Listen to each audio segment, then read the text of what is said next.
Hello students, तो आज हम लोग कुछ क्वेश्चंस करेंगे मैट्रिक्स पर। और मैट्रिक्स का जो थ्योरेटिकल पार्ट है वो प्रीवियसली लेक्चर्स में हम लोग डिस्कस कर चुके हैं, टाइप ऑफ मैट्रिक्स कर चुके हैं, मैट्रिक्स का एक जो बेसिक इंट्रोडक्शन होता है वो हम सारे चीज़ें हम लोग कर चुके हैं।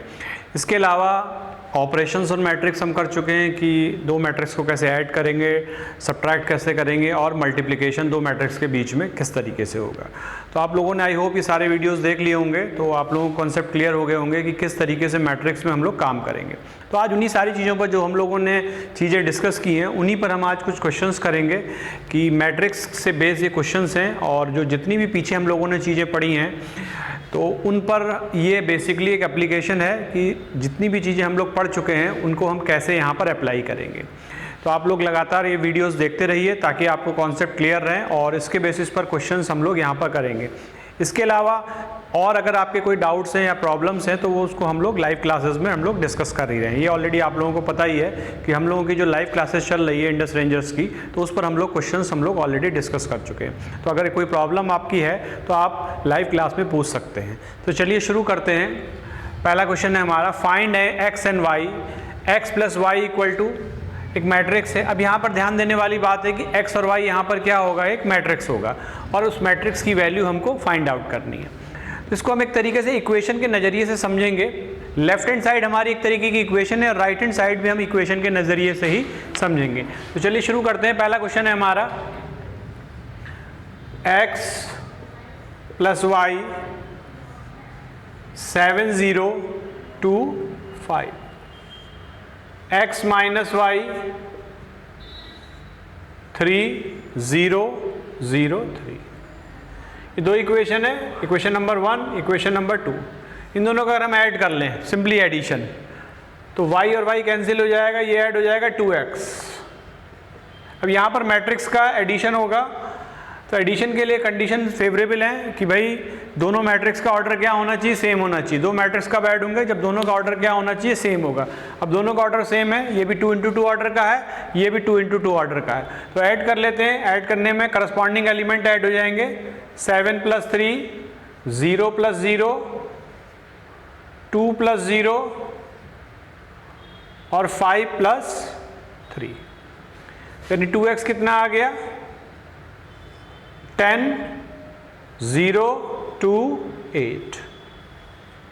अब ये 2x की वैल्यू आई है, x की वैल्यू हमको फाइंड आउट करनी है। तो बहुत सिंपल है, x = 1/2 10 0 2 8। अब देखिए यहाँ 2 से डिवाइड नहीं करना है क्योंकि डिवीजन ऑपरेशन नहीं, यहाँ पर हम ये मान के चलेंगे ये क्या करना है, मल्टीप्लाई करना है। तो 1/2 से हम सारे एलिमेंट्स को मल्टीप्लाई करेंगे क्योंकि मैट्रिक्स मल्टीप्लिकेशन में मैंने आपको बताया था कि अगर किसी स्केलर को अगर आप किसी मैट्रिक्स में मल्टीप्लाई कर रहे हैं तो इसका मतलब वो स्केलर उस मैट्रिक्स के हर एलिमेंट के साथ क्या होगा, मल्टीप्लाई होगा। यानी हमारा x क्या हो जाएगा, 1/2 × 10, 1/2 × 0, 1/2 × 2 और 1/2 × 8। तो जो भी स्केलर होता है वो सारे एलिमेंट्स में क्या होगा, मल्टीप्लाई होगा। ये ऑलरेडी हम लोग कर चुके हैं। इसका मतलब यहाँ से x कितना आ गया हमारे पास, 5 0 1 और 4। ये हमारा x प्रिपेयर हो गया। अब एक बार सब्ट्रैक्ट कर लेंगे या x की वैल्यू हम पुट करके सब्ट्रैक्ट भी कर सकते हैं। एक तरीका, दोनों तरीके हो सकते हैं। तो पहला तरीका ये हो सकता है कि भाई y = क्या हो गया, अगर इक्वेशन 1 को देखें, 7 0 2 5 माइनस x। अगर x को इधर ले जाएंगे और x की वैल्यू क्या है, 5 0 1 4। देखिए 5 0 1 4 क्या है, x है। अगर हम इस इक्वेशन को ऐसे भी लिख सकते हैं कि y = ये हमारा कहाँ चला जाएगा, इधर चला जाएगा तो माइनस हो जाएगा। तो यहाँ से y की वैल्यू हम निकाल सकते हैं, 7 - 5 0 - 0 2 - 1 5 - 4। तो हमारा जो y है वो आ जाएगा 2 0 1 1। तो ये x आ गया और ये y आ गया। तो सिंपल इक्वेशन को जिस तरीके से हम लोग सॉल्व करते आए हैं अलजेब्रा में, उसी तरीके से हमको सॉल्व करना है, और एडिशन या सब्ट्रैक्शन जो भी ऑपरेशन हम लोग करेंगे उस तरीके से हम सिंपली एलिमेंट्स को एलिमेंट के साथ ऐड करेंगे, या अगर सब्ट्रैक्शन कर रहे हैं तो एलिमेंट्स को एलिमेंट्स के साथ हम क्या करेंगे, सब्ट्रैक्ट करेंगे। कीपिंग इन माइंड कि भाई दोनों का ऑर्डर क्या होना चाहिए, सेम होना चाहिए, और इसमें कुछ खास चीज़ है नहीं। बेसिकली जैसे अलजेब्रा में हम इक्वेशन सॉल्व करते आए हैं वही काम हमको यहाँ पर करना है। तो आई होप आपको क्लियर हो गया होगा। तो नेक्स्ट क्वेश्चन पर हम लोग आगे बढ़ते हैं अपने।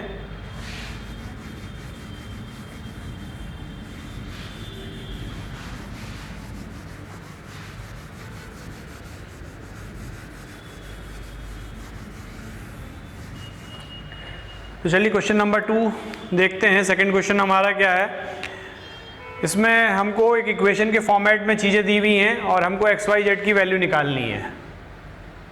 Question number 2, 3xy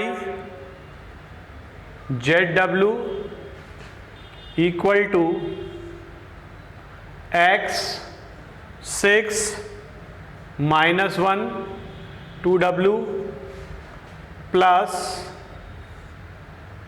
4x plus y z plus w और 3। तो एक इक्वेशन है। अब देखिए 3 से मल्टीप्लाई करना है, तो अब 3 से पहले मल्टीप्लाई कर लें इसको, तो ये हो जाएगा 3x 3y 3z 3w। अब इधर मैट्रिक्स एडिशन है, एडिशन कर लें करस्पॉन्डिंग एलिमेंट्स को। तो x plus 4 6 plus x plus y -1 plus z plus w और 2w प्लस 3। अब ये दो मैट्रिक्स हमारे पास तैयार हो गए। तो हम लोग पढ़ चुके हैं इक्वलिटी ऑफ मैट्रिक्स कि दो मैट्रिक्स कब बराबर होंगे। पहली बात तो उनका ऑर्डर सेम होना चाहिए, ऑर्डर सेम है, दोनों 2 × 2 ऑर्डर के हैं। दूसरी चीज उनके करस्पॉन्डिंग एलिमेंट्स क्या होने चाहिए, इक्वल होने चाहिए। इसका मतलब ये और ये बराबर होना चाहिए, ये और ये बराबर होना चाहिए, ये और ये बराबर, और ये क्या होने चाहिए, इक्वल होने चाहिए। तो बस इसी कॉन्सेप्ट का हम इस्तेमाल करेंगे। यहाँ से हमारे पास पहली इक्वेशन आ गई 3x equal to x plus 4। तो यहाँ से सॉल्व कर लें, x इधर आ गया 2x equal to 4, it implies that x equal to क्या आ गया, 2 आ गया। तो ये पहला रिजल्ट आ गया x इक्वल टू 2। ठीक है, अब इसको और इसको इक्वल कर लें, 3y equal to 6 plus x plus y, इसको इधर ले आइए, 2y equal to 6 plus x की वैल्यू ऑलरेडी हम फाइंड आउट कर चुके हैं, कितनी है 2। तो यहाँ वैल्यू पुट कर दी 2 यानी 8। तो y इक्वल टू क्या आ गया, 8/2 यानी क्या आ गया 4। तो यहाँ से y की वैल्यू आ गई 4। सिंपल जैसे इक्वेशन को हम लोग सॉल्व करते हैं अलजेब्रा में, उसी तरीके से हमको करना है। तो ये y इक्वल टू हमारा कितना आ गया 4। थर्ड, पहले इसको कंपेयर कर लें ताकि हमारे यहाँ से w की वैल्यू मिल जाए।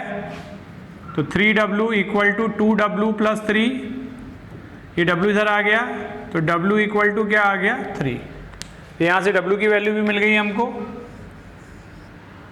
अब इसको और इसको इक्वल कर लें, 3z equal to -1 plus 2 plus w की वैल्यू कितनी है 3, यहाँ पुट कर दीजिए, 3z -1 प्लस 2 प्लस 3, 5 - 1 कितना हो गया हमारा 4 हो गया। ठीक है, सॉरी z है ये, z प्लस w। तो z की वैल्यू हमारे पास कितनी आई है, z की वैल्यू अभी हमको फाइंड आउट करनी है। तो इस z को इधर ले आइए, 2z equal to -1 plus w, ये z है 2 नहीं है। z की वैल्यू रख देते हैं -1 प्लस 3 यानी कितना आ गया 2। It means z equal to क्या आ गया 1। तो यहां से आपकी x, y और z और w सारी वैल्यूज आपको मिल गई।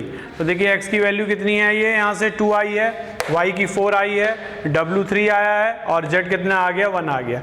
तो बेसिकली इक्वलिटी ऑफ मैट्रिक्स का कॉन्सेप्ट हमने इस्तेमाल किया कि दो मैट्रिक्स अगर इक्वल होंगे तो उसके लिए दो कंडीशन मैंने ऑलरेडी बताया था कि दोनों मैट्रिक्स का पहली बात तो ऑर्डर सेम है, ऑर्डर यहाँ सेम है, और करस्पॉन्डिंग एलिमेंट्स क्या होंगे, इसके इक्वल होंगे।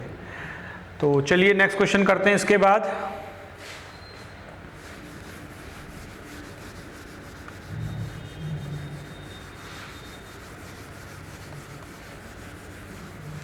Question number 3, find the order of matrix. अब आपको तीन मैट्रिक्स दे रखे हैं जो कंटिन्यूअस मल्टीप्लाई हैं और फाइनल जो मैट्रिक्स तैयार होगा उसका ऑर्डर आपको बताना है, ठीक है।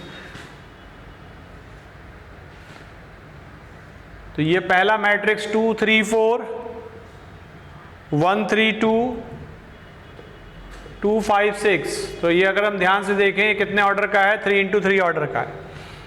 अब इसमें हमने इस मैट्रिक्स को मल्टीप्लाई किया 3 4 5 6 6 7, तो ये देखिए 3 रो हैं 2 कॉलम हैं, तो ये 3 × 2 ऑर्डर का मैट्रिक्स है, इनटू तीसरा मैट्रिक्स 5 6 2 × 1 ऑर्डर का मैट्रिक्स है, 2 रो हैं 1 कॉलम है। तो यहाँ से ध्यान दीजिए कि पहले वाले का कॉलम और दूसरे वाले का रो क्या होना चाहिए, सेम होना चाहिए। इट मीन्स अगर हम इन दोनों को मल्टीप्लाई करेंगे तो हमारा जो मैट्रिक्स तैयार होगा, हमको मल्टीप्लाई वैल्यूज़ नहीं चाहिए, हमको सिर्फ ऑर्डर चाहिए। तो इन दोनों के मल्टीप्लाई करने के बाद हमारा जो मैट्रिक्स तैयार होगा वो किस ऑर्डर का होगा, 3 × 2 इंटू, अब ये जो मैट्रिक्स दिया हुआ है 5 6, ये किस ऑर्डर का है, 2 × 1 ऑर्डर का है। अब देखिए यहाँ भी पॉसिबल है क्योंकि ये और ये सेम होने चाहिए, सेम है। जो फाइनल मैट्रिक्स तैयार होगा वो किस ऑर्डर का हो जाएगा, 3 × 1 ऑर्डर का। यही हमको बताना था, मैट्रिक्स मल्टीप्लिकेशन इसमें नहीं करना था, इसमें सिर्फ और सिर्फ हमको क्या बताना था कि ये इसका ऑर्डर क्या होगा।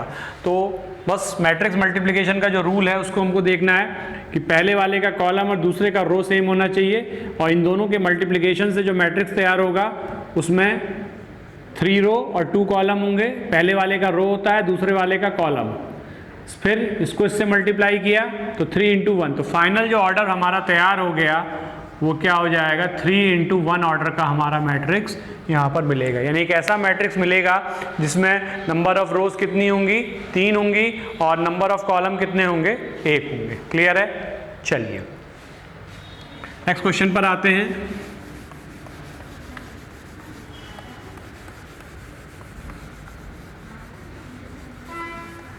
Question number 4।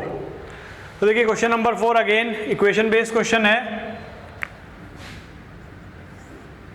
इसमें हमको इक्वलिटी ऑफ मैट्रिक्स का कॉन्सेप्ट इस्तेमाल करना है और k की वैल्यू फाइंड आउट करनी है। दो मैट्रिक्स हैं, पहला है 5 k + 2 k + 1 -2 = k + 3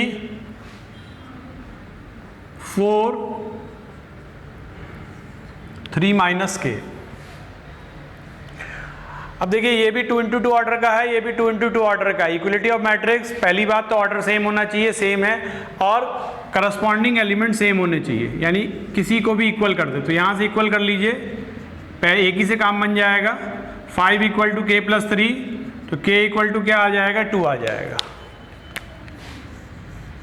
आप इसको इक्वल करेंगे तो भी सेम रिजल्ट मिलेगा। देखिए इसको इक्वल करेंगे तो भी सेम रिजल्ट मिलेगा। यहाँ से देखिए -k = -2, इट मीन्स k = 2। तो किसी भी एक का इस्तेमाल आप कर सकते हैं, सबसे रिजल्ट आपका क्या रहेगा, सेम आएगा। तो सिंपल इक्वलिटी ऑफ मैट्रिक्स का इस्तेमाल किया गया और करस्पॉन्डिंग एलिमेंट्स को हमने क्या कर लिया, इक्वल कर लिया। तो बहुत आसान प्रॉब्लम है, बस इक्वलिटी ऑफ मैट्रिक्स का कॉन्सेप्ट हमने यहाँ पर इस्तेमाल किया। चलिए लास्ट क्वेश्चन पर आते हैं अपने। लास्ट क्वेश्चन है, एक मैट्रिक्स दिया हुआ है I0 0I, और आपको A² निकालना है। A² का मतलब बेसिकली क्या होगा, अगर मैट्रिक्स की बात करें A × A।